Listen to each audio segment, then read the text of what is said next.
This is a download from BFM 89.9, the business station.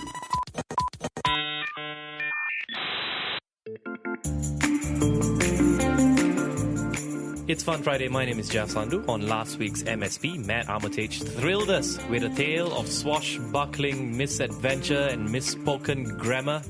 This week, we're heading further beyond the age of sanity to ask, whose robot are you?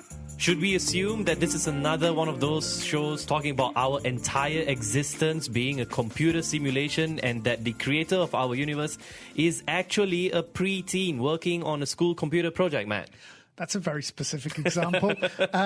You've been thinking about this a lot, haven't you? Actually, I have. So anyways, what's the point of all of this if we're only ones and zeros?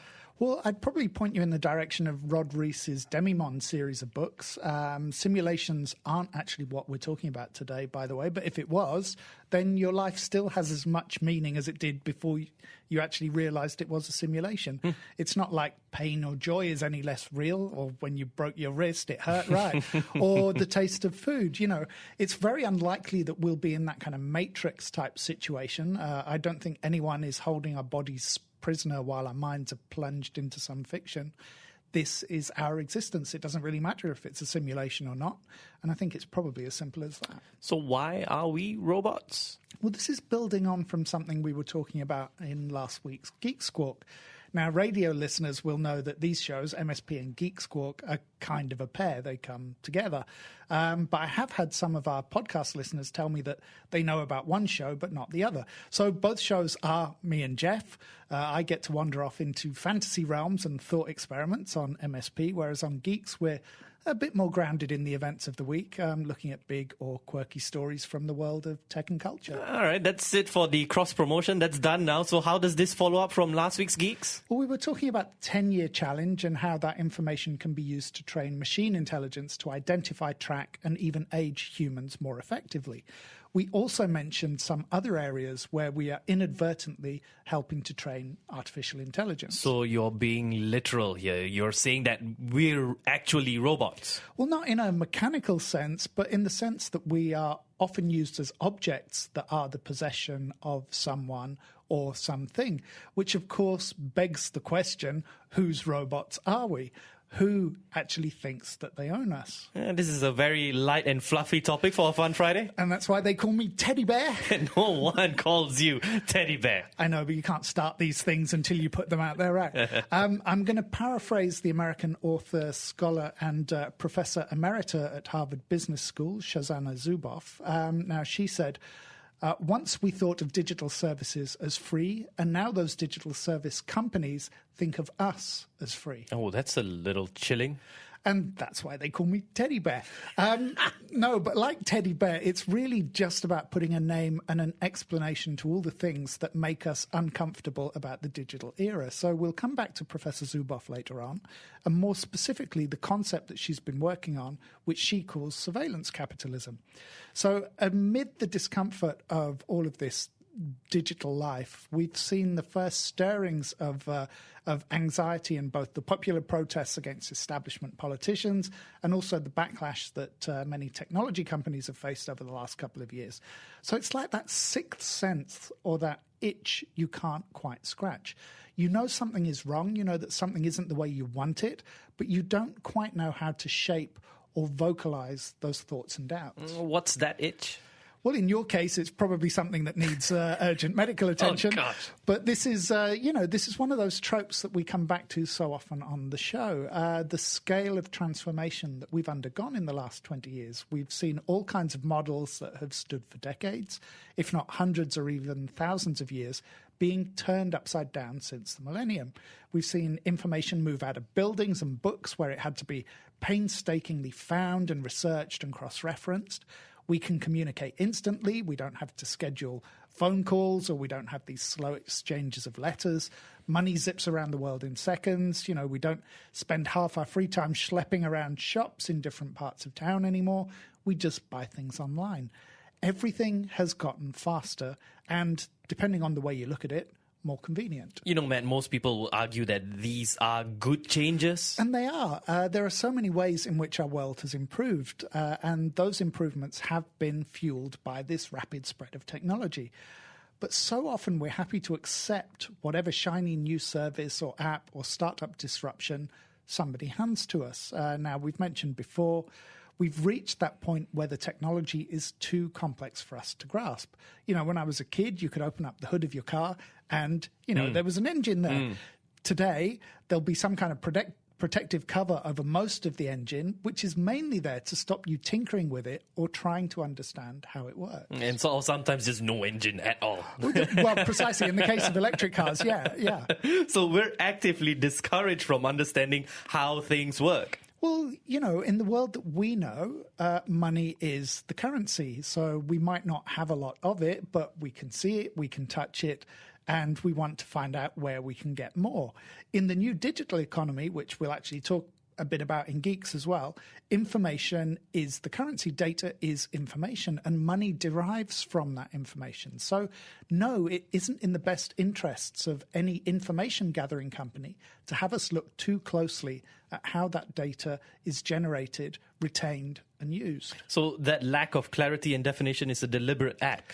Well, it may not be deliberate. As soon as you start saying things like deliberate, you start cooking up these conspiracy theories. Yeah, exactly. And that kind of theory isn't helpful because it becomes insular and self-defeating or even self-fulfilling. So what we have is a group of independent companies, independent actors, but these companies share a common goal. So I'd say it's probably more of a tacit understanding than it is any kind of direct agreement. Is this where that idea of surveillance capitalism comes in? Thank you. I was wondering how I would box my way out of that corner and get back to the capitalism. So we'll get to the surveillance part, especially in a minute. So I'm still working through the concept myself, especially as I can't actually buy Professor Zuboff's book until the end of the month. It's called The Age of Surveillance Capitalism. It came out in the US last week, but my Kindle account is set to the UK, so I can only get hold of it at the end of January. But one thing I definitely agree with her on is this idea she has about the need to identify and name what's happening in the world. I thought last week we determined that you don't care about the origins of terminology. Yes, and we found out that you think adamantine is the magic metal of the Marvel comics. So earlier I mentioned that we find it hard to keep up with the pace of change. It feels as though we're all lagging behind the technology, and part of that is down to the fact that we don't know exactly what it is that we're lagging behind. And that allows other people or companies to turn wild bets and assumptions into actual norms. And eventually those norms become laws or they become de facto behaviors that we all accept and follow. Oh, like the military term, truth on the ground. Yeah, exactly like that. So the last 20 years in terms of the behavior of the new class of disruptive tech companies, especially those with a focus on data, has been an epic land grab in many ways. And I think this is an analogy that Professor Zuboff uses. I can't actually quite remember. It's a bit like the behavior of the European colonists. It's the idea of rushing out into the unknown and simply taking something and declaring it as your own. Isn't that just business? Well, yes, to an extent. And sorry, I'm a little bit vague with some of the stuff because, as I said, I haven't read the book. So I'm getting a lot of the information from interviews with Zuboff and from her columns in the German news site Frankfurter Allgemeine Zeitung, which those columns are actually in English in case you're interested in reading them. There's a particularly good interview on The Guardian's website from last weekend. It's with Professor Zuboff and another one of my favourite writers and technology voices, John Norton. So, yes, to an extent, it is just business. The internet at the turn of the century was kind of this unknown territory. And we were about to go through that first dot-com crash. So it was that first realization that this wasn't the field of dreams, that you had to do more than just build something. And the internet companies, like normal companies, actually needed a business model. And that model was free or freemium. Yeah, as you know, the supposedly free model of the internet is one of my pet peeves. As we talked a lot towards the end of last year, people have suddenly woken up to the value of their data. And when I say data, what I really mean is the value of themselves. And I think that's probably one of the things that I haven't hyped enough. And it's something that Professor Zubov does brilliantly, because we see our lives and we see the data we generate as being separate things. The companies that we donate that data to don't necessarily make that distinction. Our lives are their data streams, and that's where the surveillance part comes in. Our lives are a commodity to be searched and stored. But I guess we'll have some more of that after the break. All right. We are the robots. Matt is trying to convince me and anyone listening to this that we are actually the robots. We'll see how far he gets towards the end of the show. Stay tuned. Be right back. BFM 89.9. Bulldozing fine measures. BFM 89.9, the business station. And we're back. It's Fun Friday. My name is Jeff Sandhu, together with Culture Pop's Matt Armitage. I'm not quite sure if Matt is winning this battle, but he is on a mission to convince all of us that we are robots. Apparently, he's halfway through the mission. Now, just before the break, we were talking about the whole business model, free and freemium. So let's go back to that idea, the free and freemium model that we landed just before the break, Matt. Halfway through, you have no idea. This is my mission for 2019. This is the opening salvo. This isn't even a battle. This is a skirmish. Halfway through. Okay, look, when the dot-com crash hit, tech firms had to figure out how to monetize their business model. And of course, one of the models they landed on was the one that we understand today, which is the ad-funded model. So it could equally have been subscription-based, but the model that really chimed with consumers was the idea of getting free stuff. Because we shouldn't overlook how expensive going online actually was in the early days. The idea of spending all day looking at the internet from your phone was laughable, partly because of the speed, but mostly because it was cripplingly expensive. I mean, you were literally being charged by the byte. And the last thing people want is when they eventually landed online was to face another round of charges. Yeah, exactly. You didn't want to spend all that money and then pay again for the sites that you landed on. So free services seem to be the answer to everyone's needs. But to make money online, you needed information. So you needed data about the people that you were trying to deliver advertising to. So suddenly we're being sold on this idea of the democratization of information. There's still a point of discussion to be had there, though, like creating that free flow of information that has transformed the way we learn, the knowledge we have access to. Which is why this is just a skirmish. Let's look at something like Wikipedia. For all its faults, it's an incredible undertaking.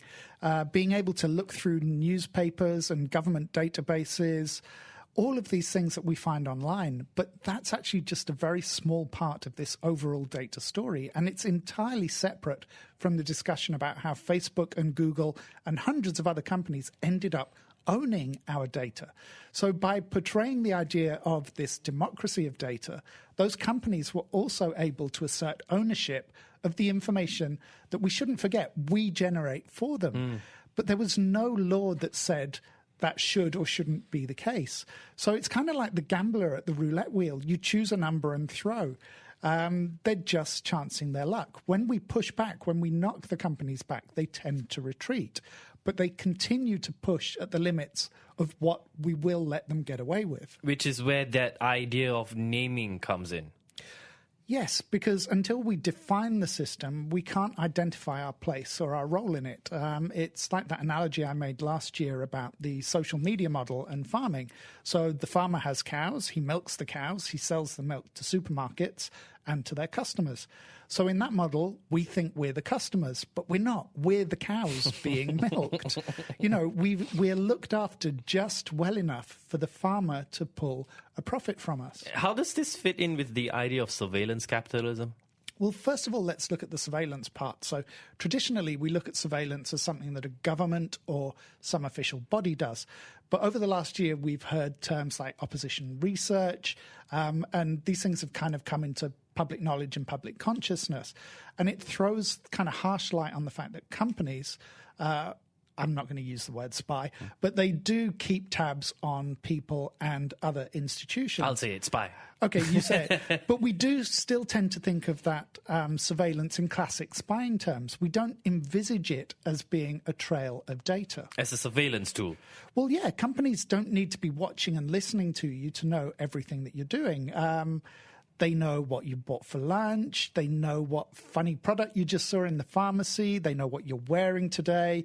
They know where you drove to and from, how long you worked out for, what route you took on your jog. You know, they even know from the phrasing of your posts and comments what frame of mind that you're in. And all of that information is neatly geo-stamped and time-coded. Well, most people don't seem to care. Which is why these definitions are actually so important and why the scions of the digital economy have so little interest in those distinctions being made or that clarity being brought. I mean, if you look at it in a different way, let's say my company, Culture Pop, hands you a free notebook when you're at an event, or maybe even comes and puts it through your letterbox. You use it to keep a private journal of your actions, your thoughts, your feelings. Then suddenly I pop along and ask to borrow the journals and read them and record them. I can't imagine most people wanting you to know their most intimate secrets. Why? What would I use it for? I'm not a bad actor. You know, I'm somebody that you can trust.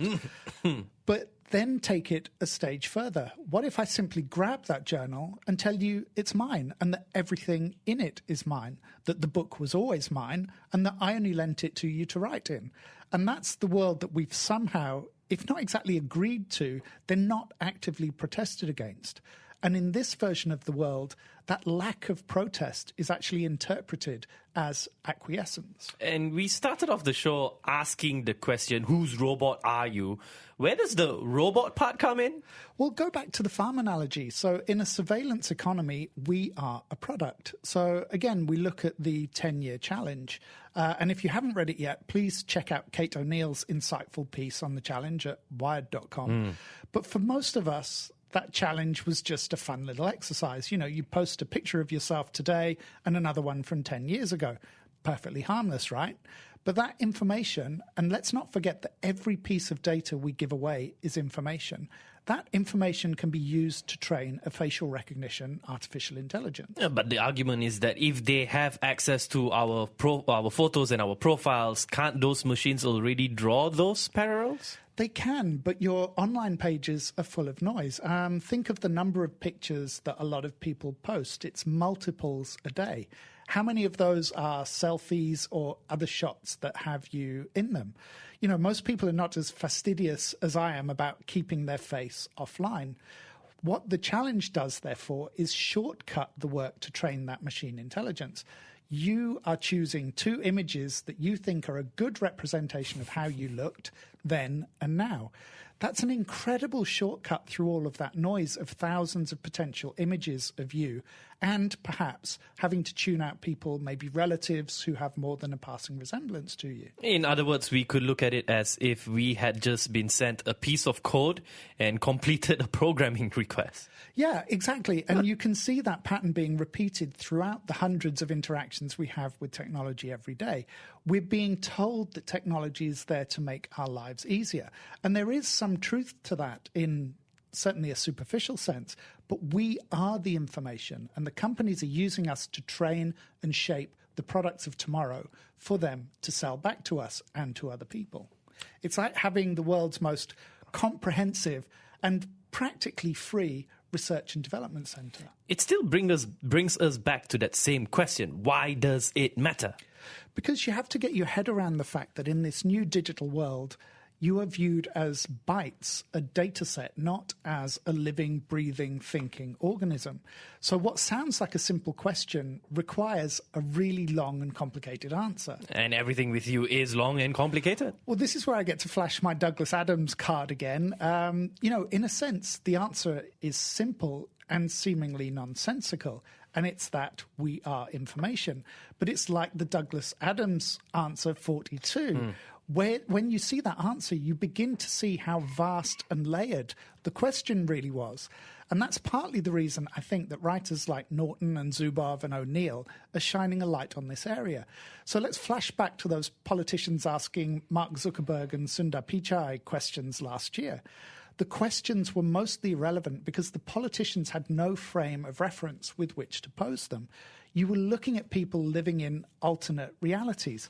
They're using the same words, but they're using them to speak very different languages. But it does come back to that idea of the kind of society we want to live in. Yeah, you can't make those decisions without defining what the society is going to be. So this week there was a story that Microsoft would be making $500 million available to provide affordable housing in Seattle, because one of the curses of the technology industry is that they move into livable cities, and then those cities become unlivable and unaffordable as a result of the distortion that their presence creates. So on the face of it, it's a really nice story. Microsoft gives back to the city it calls home. Yeah, it's a feel-good story, and also it's a kudos to Microsoft for doing it, right? Exactly, but as some pundits have pointed out, it's not a gift, it's an investment. That money will essentially be in the form of loans and building property that will turn the investment company that's doing it on Microsoft's behind it will turn them a profit. So one article also pointed out that the investment vehicle being used actively blocked attempts by the city council to enact a small tax on local companies, a tax that would probably have raised the city much more than that $500 million in revenue from all of the companies taxed within the city limits. But it's still a choice people should make for themselves. So, yeah, if you want to live in a society where companies are responsible providing public services, by all means, select that option. By defining the system, you can do that. You're deciding to place your trust and faith in a private company that is responsible to a board and shareholders and not to you. You're preferring to place that trust in them over elected officials whose job it is to represent and protect you. Now, I don't agree with that choice, but at least arm yourself with the knowledge that allows you to make it. But don't lose sight of the fact that the system is a machine and that at best you're a robot. You're an automaton carrying out a subroutine. I don't know about you, but I think Matt is slightly winning this battle, though, because I do feel like maybe I am just a robot. Not a very good robot as well. I haven't even got to the mind control part. Oh dear, let's not go there. Also, Geeksbox will be next after this, BFM 89.9. Thank you for listening to this podcast. To find more great interviews, go to bfm.my or find us on iTunes. BFM 89.9, the business station.